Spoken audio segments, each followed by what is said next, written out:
Přátelé, vítejte v New Yorku a dneska tady máme speciální video, protože se podíváme na historii Čechů a Slováků tady v New York City. Podíváme se na konkrétní domy, kde žili, kde podnikali, kde vynikali, na konkrétní životní příběhy. Máme to hodně naplánovaného a mám tady dneska s sebou speciálního hosta, Martina Nekolu. Martine, zdravím všechny.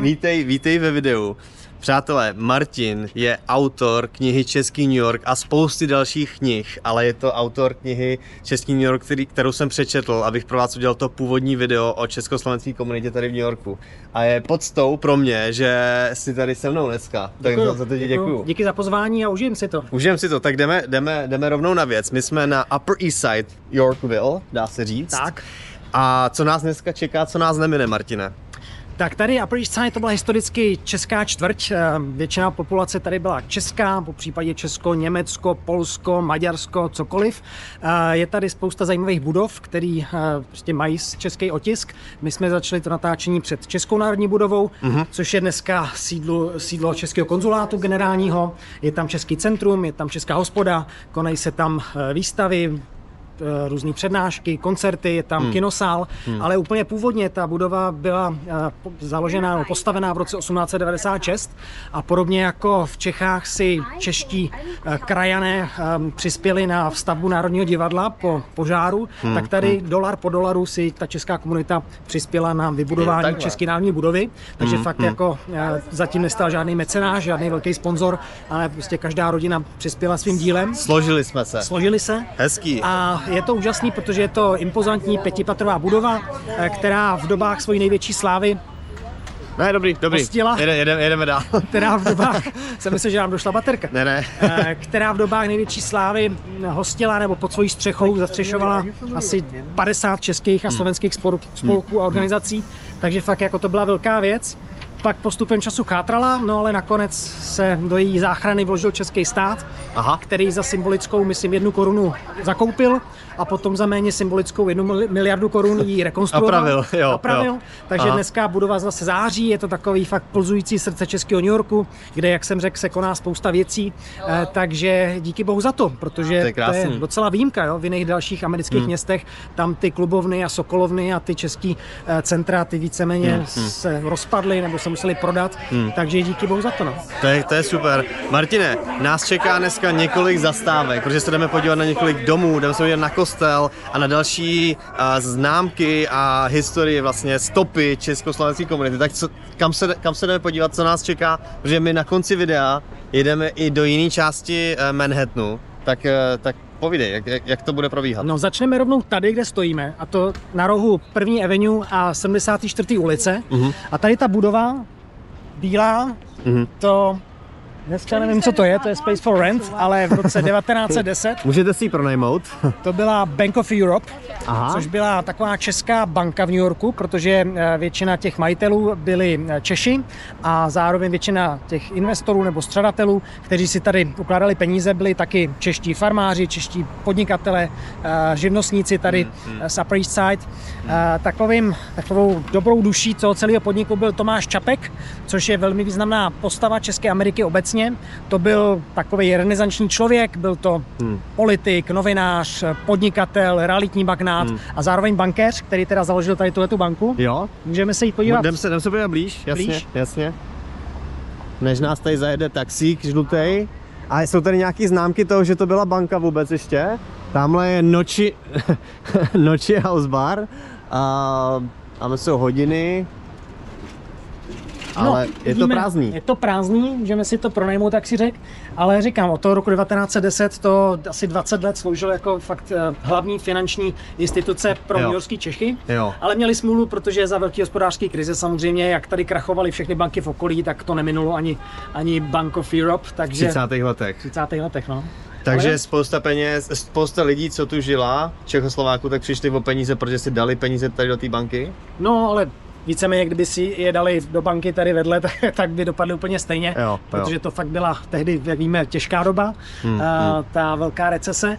Ale fakt, když se tady procházíme po těch ulicích, tak tady všude víceméně byly ty český hospůdky, český obchody, český živnosti, pekárny, řezníci, krejčovský salony, různý řemeslní dílny a tak dále. No a prostě ti malí podnikatelé si někam ukládali peníze, takže to bylo za těmahle zdnama. Jasně, OK. Takže Martine, teďka teda hnedka vedle té banky, kde si Češi, Slováci ukládali svý peníze, tak si říkal, že je tady hnedka další významná budova. Na co se koukáme teď? Dneska je to zvaný The Church of Epiphany, episkopální kostel, ale zase, když se vrátíme hodně hluboko do minulosti, do 80. let 19. století, tak to původně byl kostel mistra Jana Husa, presbyteriánský protestantský kostel. Dá se tam jít možná dovnitř, ne? Zkusíme? Já jsem takový, že zkouším, jestli... No, ale otevří, no. Toalety zdarma tady máte. Ano. No a ta budova prošla náročnou rekonstrukcí před pár lety, takže teďka už ten interiér vypadá úplně jinak, no ale to pěkný, podívej se. Hele, in memory of Michael, vidíš? Tak, zavřeno. Asi to nejde. Tak takhle to vypadá, aspoň takhle přes dveře. Ale ty váhy jsou myslím původní, jsou opravený. Stejně ten dřevěný strop. A potom, když se podíváme ven, jak ta budova vypadá z ulice, tak si všimneme dvou zvonů. Jeden se jmenoval Jan Hus, druhý se jmenoval Jeroným. A, Jo. A nahoře je taková nástavba, která připomíná staroměstskou věž u Karlova mostu. Fakt jo. Tady máme i z ulice vidět známky. Jo, tamhle vlevo. Aha. Kde? Tam, jak to má ty 4 věžičky. Jo, takhle. No, to je jakoby odkaz, počkej, přejdeme ulici tady. Je to líp vidět. Jo, jasně. Tak tady. Tamhle je vlastně vidět střecha, která je napodobenina radnice. Věže na Karlově mostě. Jo, věže na Karlově mostě, jasně. OK, wow. Tak my se s Martinem posouváme k další lokalitě, ale Martine, chtěl jsem jenom zopakovat trošku takový základy toho, kolik Čechoslováků tady vlastně bylo, v kterých letech se sem začali stěhovat, co třeba byly ty nejběžnější profese, které tady dělali a tak dále. No, podle sčítání obyvatel v roce 1920, což bylo takový první sčítání podle moderních metod, spolehlivějších, se udává, že v New Yorku se k české nebo slovenské národnosti hlásilo asi 42 000 lidí, což bylo docela hodně a právě koncentrovali se primárně tady na Upper East Side. Tak kam půjdeme? No, tak ještě dál, dobře, ještě dál. No, po případě v Astorii, taková malá česká čtvrt byla taky v Bronxu. Takže, ale říkám, jsme hlavně tady v tom českém srdci New Yorku. Co se těch profesí týká, tak úplně původně, a to si řekneme na té poslední zastávce, na jižním Manhattanu. To jenom řeknu, protože to se těšte, protože ke konci videa se přesuneme do nižší části Manhattanu, kde vlastně ta československá komunita původně vznikla. Začala. Je to tak? Jo, super. Takže to vás čeká za chvilku. Takže to nebudu prozrazovat, nicméně ty další profese byly takhle. Obecně Češi velice rychle se prosadili ve všech možných odvětvích a jako prokázali, že jsou poctiví, že to, co dělají, takže dělají dobře. Takže pak byli vyhledávaní jako třeba vím, kameníci, tesaři, pekaři, krejčí, prostě všechno tohleto. A říkám, dařilo se jim tady docela dobře. Pokud nepřišli do Ameriky s úmyslem farmařit, to by se stěhovali spíš někam na středozápad, ale chtěli prostě žít ve velkém městě, tak New York byla první volba, protože i většina těch zaoceánských parníků ta směřovala do New Yorku. Přejdeme. Takže tady prostě vystoupili z lodi a přešli přes Ellis Island. Teda vystoupili z lodi, nejdřív je čekala, já nevím, 4týdenní plavba přes oceán. No, někdy až 6 týdnů. A ještě než se dostali na loď, tak ještě 2 týdny ve vlaku nebo něco takového, ne? Jakože to opravdu byla celkem jako hodně náročná, dlouhá cesta do Spojených států v té době. To je vlastně celá anabáze. Vemte si, že nic o Americe nevíte, nikdo neumí anglicky, těch tištěných pramenů, že, jak to tam fakt vypadá, jak tam vypadá každodenní život, je taky minimum. Takže oni většinou reagovali na takovou velice, dneska bychom to nazvali povedenou reklamní propagační kampaň, což měly ty lodní společnosti, že, který pochopitelně chtěli nový zákazníky, takže i vysílali na český a moravský venkov svoje agenty, který tam že mávali různýma letákama, vypadalo to hezky, bylo to barevný. Říkali, přijďte do Ameriky, Amerika, to je země neomezených možností, budou vám tam lítat pečený holuby do pusy a tak dále. No a ty lidi se fakt nechali zblbnout. Chci říct, že to tak není, Martine? Fakt se nechali zblbnout a prostě utratili veškeré peníze za ty lodní lístky, většinou se ještě zadlužili mezi sousedama, mezi příbuznýma. Aha. S tím, že to pošlou zpátky do Česka pak, třeba. Jasně. No a teď si vím, že třeba přijeli do toho Hamburku nebo do těch Brém nebo do jiného do přístavu a zjistili, že mají v ruce jenom bezcenný cár papíru, protože se nechali třeba napálit. Ne, to byl podvod. Nějakým vykukem, no jo, jako spousta takových tragických příběhů se fakt stalo. No ale i když to podvod nebyl, i když teda se dostali na loď, tak jak si říkal, čekalo je dalších 4 až 6 týdnů na lodi, že jo, kde prostě byli v podpalubí, kde vám běhaly krysy pod nohama, byla tam zima, vlhko, šířily se tam různé choroby, takže prostě žádná sranda. No a teď vystoupili v New Yorku, byli na Ellis Islandu a zjistilo se třeba při té lékařské prohlídce, že mají podezření na tuberkulózu nebo nějakou jinou pěknou chorobu. Takže ještě další měsíc třeba strávili v karanténě. Ježiš. V takový obrovský místnosti, kde byly stovky lůžek. No a tam prostě čekali, než se vyléčí. Takže ty začátky, nebo samotná ta cesta za tím americkým snem, to bylo taky docela drsný. Jo. A Martine, jenom teda prozradím, protože to není náhoda, že ty se věnuješ tomuhle tématu, protože i tvoje prababička, je to tak? To tak. Se vlastně přesně tímhle způsobem dostala do Spojených států. No, to byla dívenka z malé obce nedaleko Zlína na Moravě, která měla už starší sestru, která žila tady v Americe a ta sestra přijela jednou v létě na tu Moravu a říkala, no a nechceš jet nakonec se mnou? A on říkal, no tak jo, bylo jí tehdy asi 15, bylo to rok 1913, tak jo. Že ona dosud v životě nevytáhla paty z té dodný vsi. No tak prostě řekla, tak proč ne, bude sranda. Už v Hamburku pochopila, že to je asi nejhorší nápad, co kdy v životě měla. Propukla v pláč, no ale lístek už byl koupený, už prostě nebylo cesty zpátky, už bylo pozdě. Tak opravdu jsem připlula. A pak propukla válka, že jo, nesmělo se jezdit zpátky a tak dále, takže tady strávila 9 let. Aha. Až do roku 21, takže prostě se naučil anglicky a měl tady už známý, snad nějakýho hocha a tak dále. Ale to nebyl praděda. No, pak právě udělala tu velkou chybu, že odjela taky na prázdniny na Moravu a ještě větší chybu udělala, že v sobotu večer šla na nějakou tancovačku. Za zábavou. Kde si vyhlídnul švarnej sokolík, že jo, takovej udělaný, no to byl můj pradědeček, hezounek, takže ona už se nikdy do Ameriky nevrátila. Já jí to nevyčítám, že díky tomu jsem tady, že jo. Ale tví děti a tak dále. Ale to byl konec toho amerického dobrodružství, no. Aha, tyjo, tak to je něco. Ale tebe to díky tomu zajímá a je to takové jako... vidíš tom význam prostě věnovat se tady tomu a zvýrazňovat ty příběhy z minulosti tady ze Spojených států. I z tátovy strany, jako rod Nekolů, který pochází z Plzeňska, tak jsem tam taky našel v rodokmenu nějakého Josefa Nekolu, nějakého rolníka, který prostě odešel v roce 1860 něco taky do Ameriky údajně, tak jsem se po něm začal pídit a dokonce přes sociální sítě jsem našel nějakého Petra Nekolu, což je, nebo byl to archivář a knihovník v jedné knihovně v Chicagu, tak jsme se sešli na oběd a on mi ukazoval ten svůj rodokmen a fakt jsme jako zjistili, že pocházíme ze stejného vrhu, jak se říká. Tak jsem se ptal, tak Petr, tak jak to je? Jsou tady v Americe nějaký Nekolové milionáři? A on říká, čeče, blbý, všichni jsme archiváři, knihovníci, historici, takže to je asi takový rodový prokletí, tady ta profese. To nevadí, no tak... No, tak to je hezký, tyjo, tak tady fakt máš i nějakou historii, řekněme jako lehčí kořeny, rodinu. Jo. Webster. Jo, a my teda jenom pro informace, abyste věděli, kde jsme, tak my jsme, tady je York Avenue a tady je 78. ulice. A my jsme vlastně už před další významnou budovou. Martine, o co se jedná? Tak, nacházíme se před Webster Branch New York Public Library. Městská knihovna v New Yorku určitě znáte. Tady ta budova. Aha. Městskou knihovnu v New Yorku určitě znáte na 42. ulici, to je taková ta ikonická budova, která má sochu lva, že jo, na schodišti a tak dále, ale samozřejmě ta knihovna má desítky poboček po celém městě a jedna z nich je právě tady ta na Upper East Side. Jmenuje se Webster po nějakým Charlesi Websterovi, což byl místní mecenáš, bohatý člověk, který věnoval městu New York.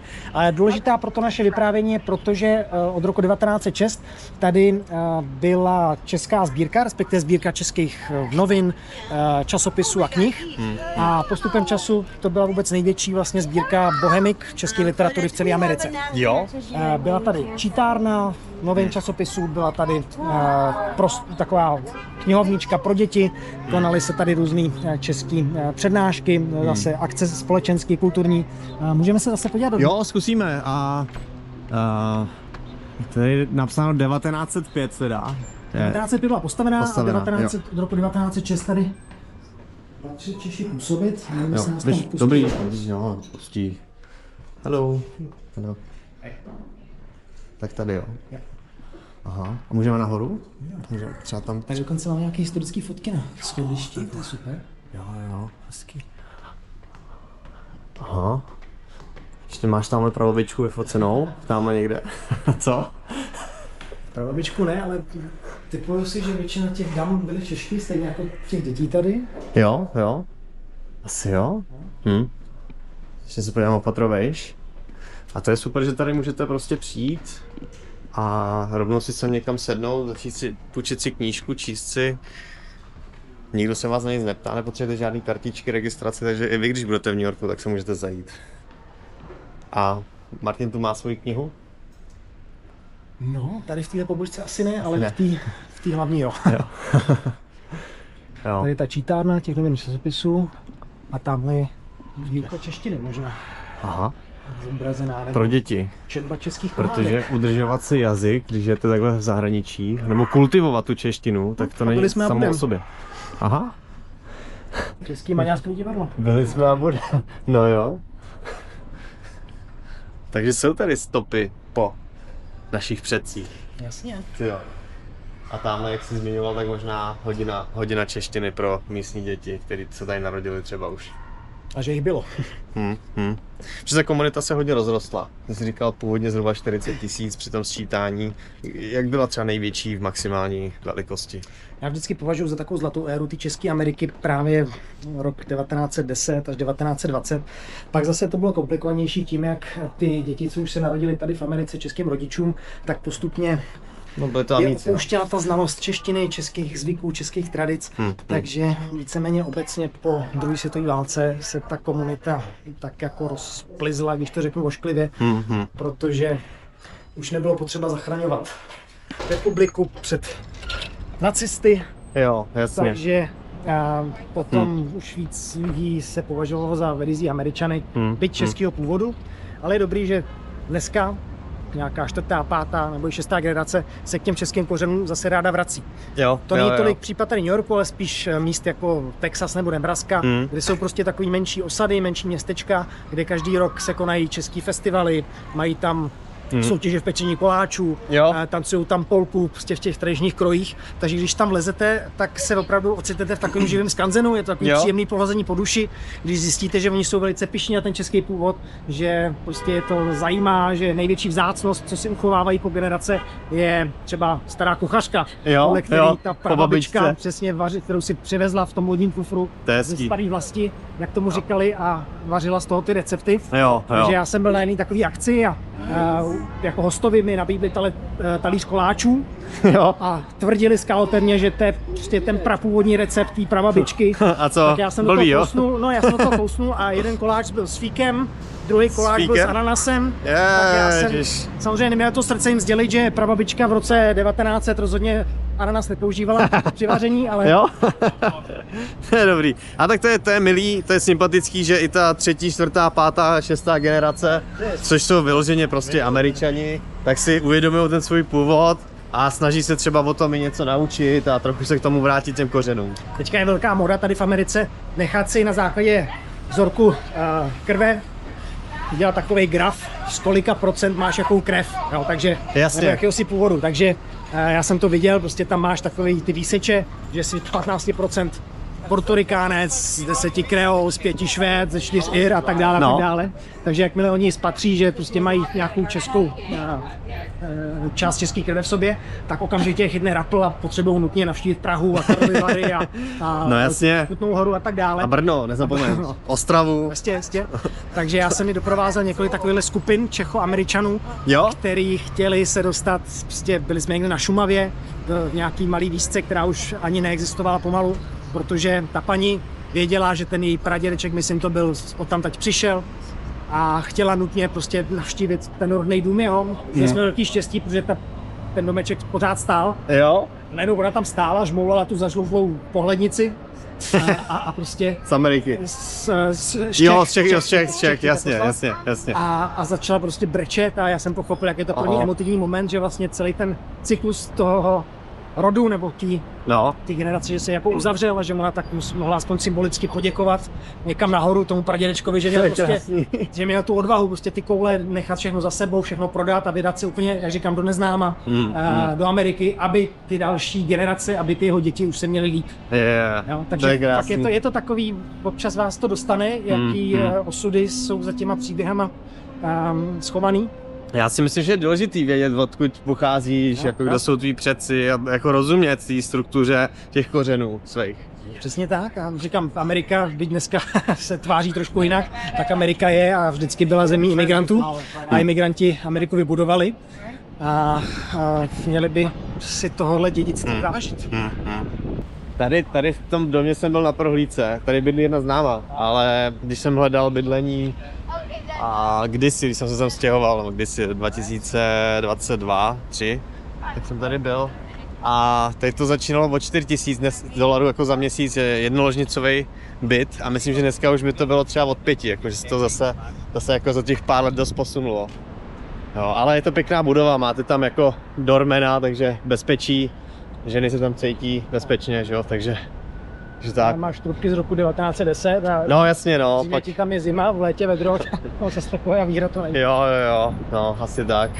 Ale my se teda postupně posouváme směrem na 71. ulici a tam nás čeká další zastávka. Jinak Yorkville. Dá se, napadá ti něco obecně tady té čtvrti, proč se Češi usadili zrovna tady, bylo to levnější než jiné části, nebo proč třeba zrovna Yorkville tady, Upper East Side? Levnější to asi nebylo, nebo dneska to rozhodně levnější není, že jo? Protože dneska Upper East Side to je snad vůbec největší čtvrť, nejdražší čtvrť, pardon, co se týká nájmu a cen nemovitostí, protože je to pár bloků od Central Parku, je to fakt v samotném srdci New Yorku, takže dneska to rozhodně levnější není. Nicméně tehdy, já vlastně nevím, proč se posouvali sem na sever, bylo tady místo. Oni vždycky šli za prací, oni vždycky šli za obchodníma příležitostma, takže tady byly nějaký velký asi podniky, velký zaměstnavatele. Tak a bylo tady místo, přesně. Oni často pracovali právě v těch cigar factories, což jsou továrny na cigára, nebo doutníky spíš. Přesně tak. A právě byl případ té první generace, která sem přišla. Byl to vlastně plán těch velkých společností, jak je sem dostat, protože naši, jak jsem říkal, tabáčníci nebo doutníkáři z oblasti Kutné Hory, ze Sedlce, tak vlastně měli velký renomé v Evropě, že fakt tomu řemeslu rozuměli.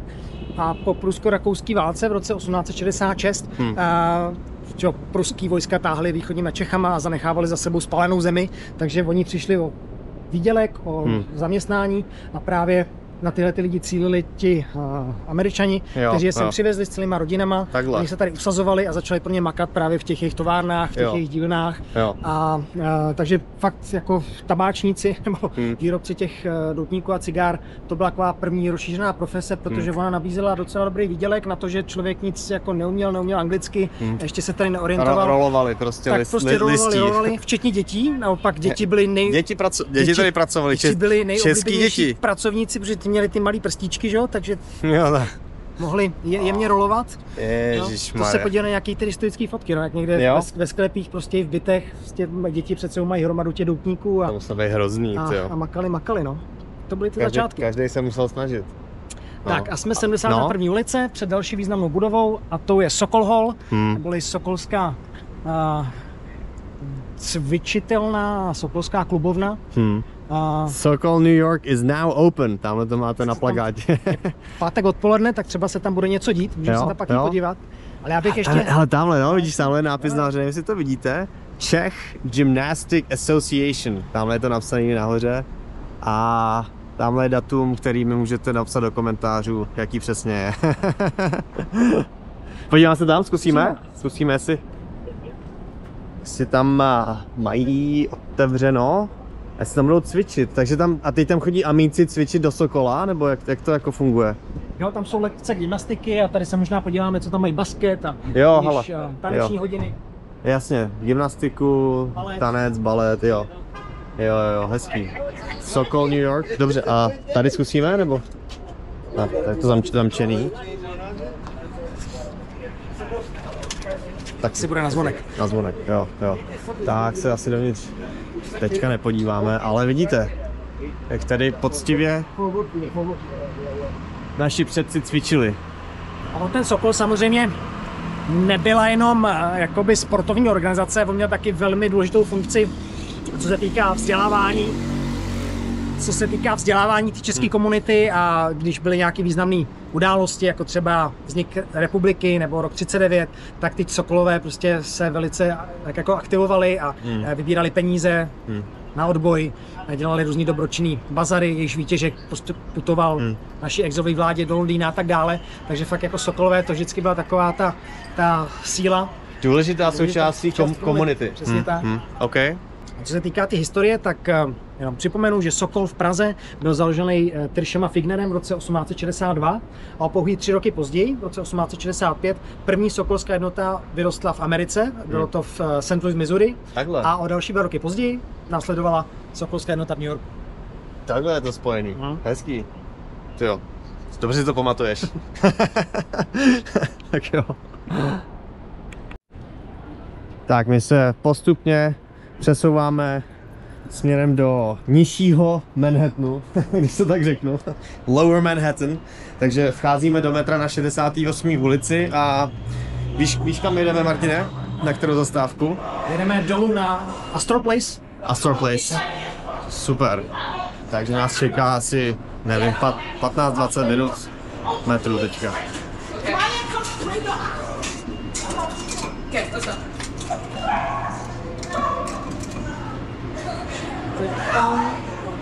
Jo. Downtown Brooklyn, tady si musíte dávat pozor, na kterou stranu jdete vždycky, protože jeden směr je uptown a druhý downtown, takže my jedeme dolů, do downtownu. A něco přijíždí, krásný. Dobrý timing.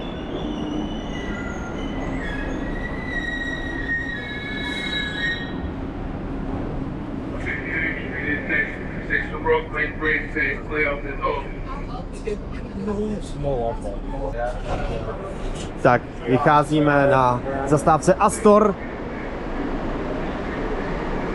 Tak Martin mi teďka prozradil, že patří do klubu, jak se jmenuje ten klub? All 50 States Club.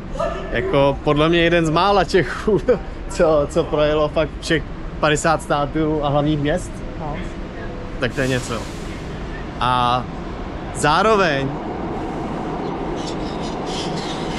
za chvíli,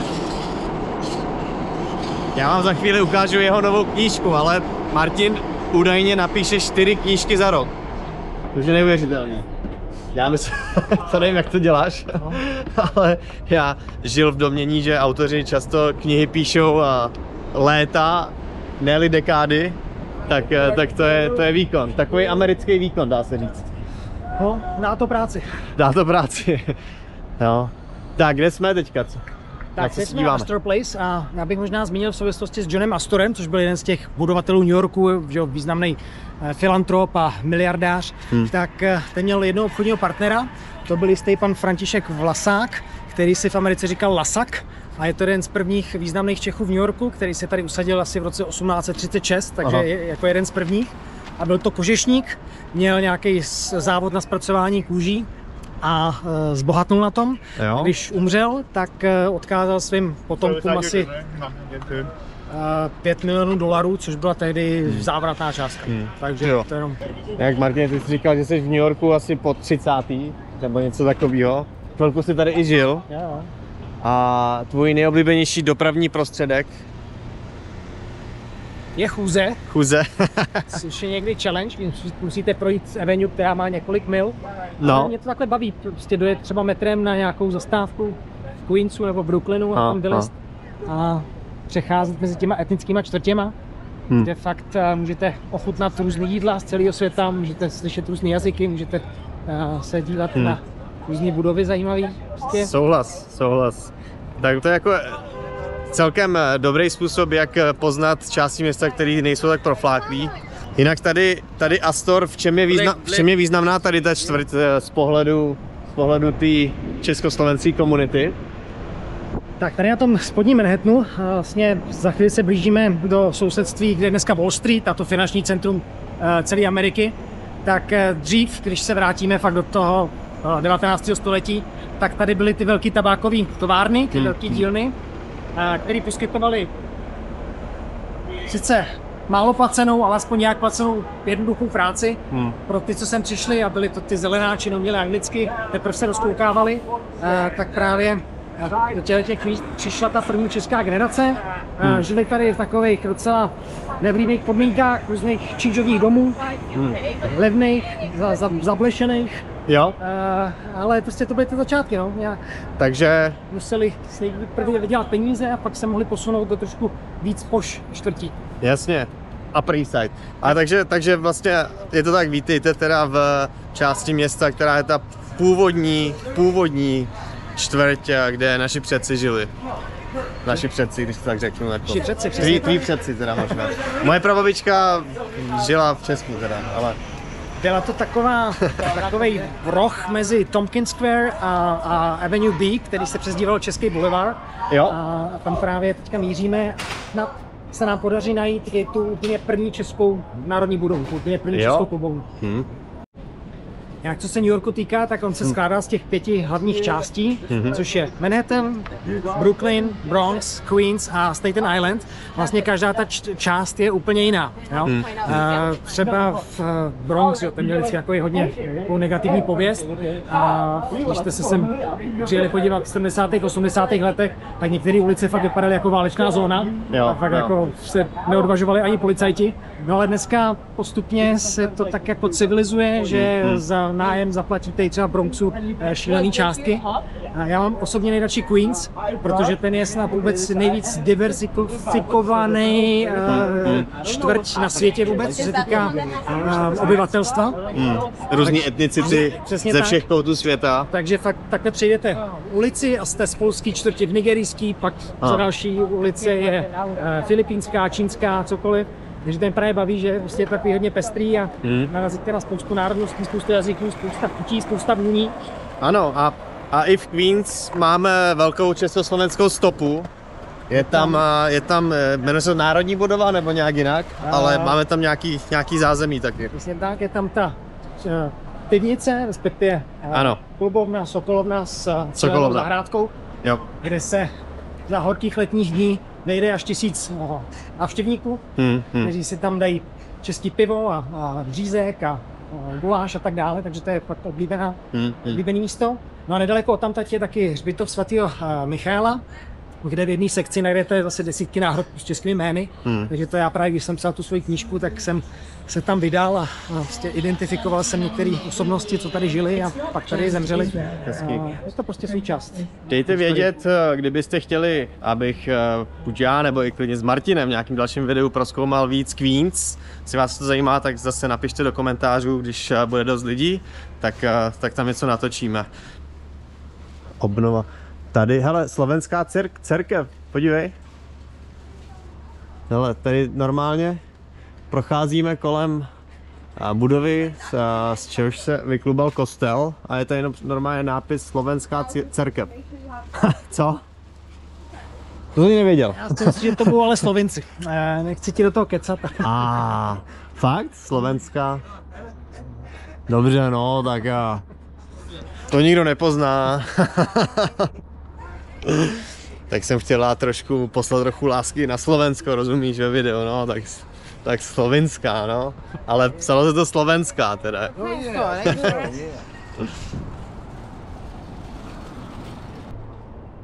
Pokusíme se najít číslo 533, No, což je teda budova, která byla postavena v roce 1874 a zhruba o 10 let později to zakoupili ti místní Češi a udělali si z toho tu první klubovnu, kde v přízemí byla česká hospoda, měli tam nějaký ty spolkové místnosti, měli tam jo. sokolovnu. Tak jsou údajně Češi, co tady vlastně byli činžovní domy a potom vlastně na důchod přesně na Floridu a pronajali to tady třeba. A tak to vypadá, že by mohlo být ono, co? Jsme zde? Je to tady, no. Tak vem to. Tam už. Jo. Dneska už je to obytná budova, takže Jo. tam asi neuvidíme moc vevnitř. Takže tohle byla Jo, první česká národní budova v New Yorku. to tak, jak jsem říkal, je to taková úzká, nevýrazná budova za stromem. A dneska už to jsou teda bytové jednotky. Tady byla restaurace, jo, jsi říkal. No, Možná byla vedle. To Je tady, divný, že by se vyšla, No. ale možná je. jo, možná tady byla ta česká restaurace, dneska to vypadá na nějaký pub, kde jdou slavit Halloween. OK. Hezký. Tak Martine, tady při té příležitosti, tady u té naší poslední zastávky, tak jenom jsem chtěl představit trošku víc tvojí práci lidem, protože, jak jsem říkal, jsi spisovatel, píšeš 4 knihy za rok, já jsem četl jednu z nich, ale teďka ti vychází nová knížka. Vychází mi knížek spousta, zrovna minulý týden vyšla knížka o Češích v Austrálii, předtím knížka o jednom českém cestovateli, který procestoval zase asijské země ve 20. letech, ale loni mi vyšla tahleta knížka Mrk, Metropole České Ameriky, což je právě titul, který se věnuje českým komunitám ve všech těch velkých amerických městech. Počínaje tvým Los Angeles, konče Detroitem, Chicagem, Houstonem, Seattlem a tak dále. Takže pokud by vás to téma i na základě toho dnešního povídání zaujalo, pokud byste se chtěli dozvědět obecně víc o tom, jak Češi v Americe žili a jak se jim dařilo právě v těch velkých městech, tak se na to podívejte. Je to knížka psaná tak jako hodně popularizačně, jako vidíte, je tam spousta fotek, spousta obrázků, není to žádný veledílo, nemá to víc jak 150 stránek, takže jako takovej stručný úvod do problematiky Super. Metropole České Ameriky. A je to k dispozici v knihkupectvích ve vaší čtvrti. Přesně tak. Jinak já mám několik let na starosti taky projekt The Czechoslovak Talks.